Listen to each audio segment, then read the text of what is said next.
Dan urutannya, siapa aja perusahaan rokok yang besar itu? Yang pertama HM Sampurna dengan laba keuntungan 13,7 triliun data tahun 2000.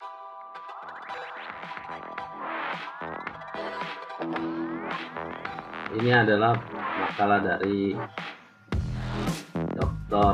Mukhair Pakana, Rektor ITB Ahmad Dahlan, yang disampaikan dalam webinar tentang urgensi kenaikan tarif cukai hasil tembakau untuk RPJMN 2020-2024, realitas pengendalian tembakau di Indonesia. Penghambat cukai itu pasal 5 ayat 4 Undang-Undang nomor 39 tahun 2007 tentang cukai berbunyi, penentuan besaran target penerimaan negara dari cukai pada rancangan anggaran pendapatan dan belanja negara dan alternatif kebijakan menteri dalam mengoptimalkan upaya mencapai target penerimaan dengan memperhatikan kondisi industri dan aspirasi pelaku usaha. Ada lagi pasal 113 Undang-Undang 36 tahun 2009 tentang kesehatan menegaskan bahwa pengamanan penggunaan bahan yang mengandung zat adiktif diarahkan agar tidak mengganggu dan membahayakan kesehatan perseorangan, keluarga, masyarakat dan keluarga, dan lingkungan. Zat adiktif yang sebagaimana dimaksud pada ayat 1 meliputi tembakau, produk yang mengandung tembakau, dan seterusnya. Ada 4 kriteria barang kena cukai. Yang pertama, konsumsi perlu dikendalikan. Yang kedua, peredaran perlu diawasi. Ketiga, menimbulkan dampak negatif. Dan keempat, pembebanan demi keadilan dan keseimbangan. Ini lihat komposisi penerimaan cukai. Kontribusi cukai harga tembakau terhadap penerimaan cukai itu 95%. Tax rasionya hanya 1,1% terhadap PDB.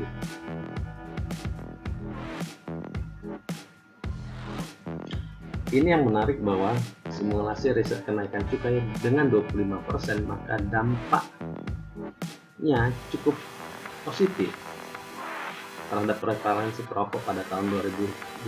Perkiranya bahwa jika existing saat ini orang dewasa 33,8% ada perokok, nanti hanya tinggal 32%. Begitu juga remaja yang existing 9,1% menjadi 8,6%. Dan kematian dini yang dicegah itu 340.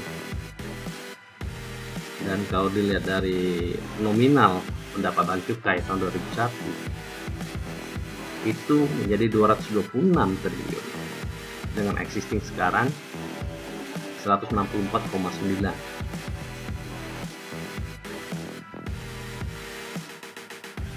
Cukai dalam RPJMN tahun 2020-2024, dan ini menjadi janji politik presiden yang dituangkan dalam RPJMN itu dan Perpres nomor 18 tahun 2020 tentang RPJMN terutama bab 4.19 menyebutkan meningkatkan kualitas SDM dan berdaya saing, menjelaskan tentang eksternalitas negatif produk tembakau.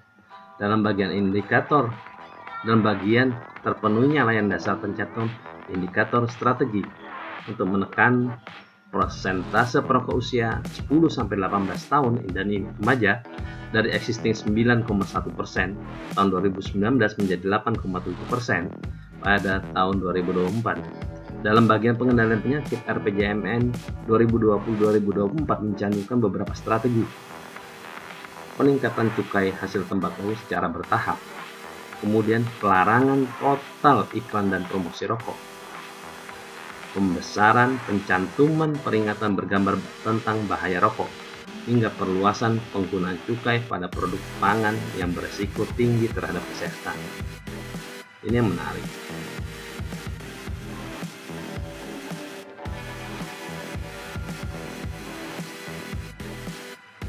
Kemudian yang saya tertarik tentang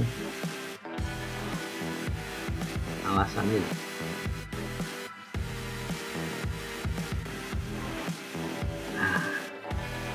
Pemerintahku, kata Pak Khair, Anda memihak kemana? Industri raksasa atau rakyat? Karena industri rokok raksasa itu sudah melahirkan orang terkaya di Indonesia.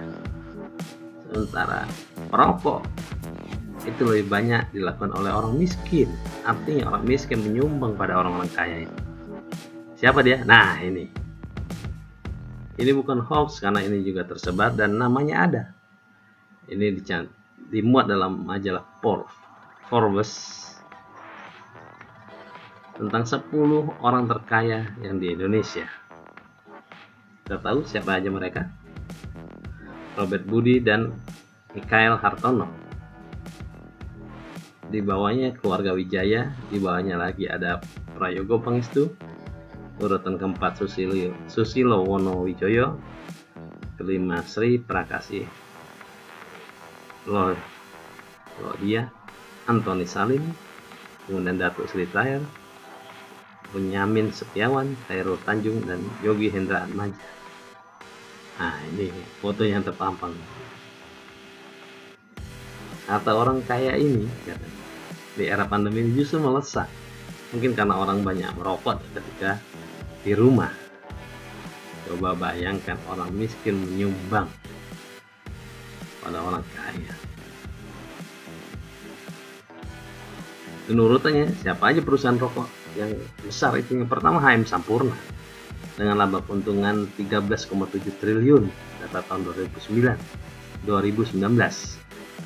Kemudian Gudang Garam 10,8 triliun, Bentul 50 miliar rupiah, Bismillah 27 miliar, dan Indonesia Tobacco 8 miliar. Nggak kecil kan? Ini tentang eksternalitas dan remaja yang menjadi sasaran. Dan sasaran dari iklan 98,97% siswa SMP dan SMA terpapar oleh iklan, promosi, dan sponsor rokok. Dan dari mereka yang terpapar itu 68,90% kemudian terpengaruh untuk mencoba rokok setelah melihat. Dan ini tanggung jawab besar ada di televisi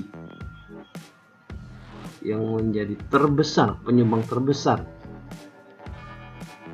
keterpaparan siswa terhadap rokok.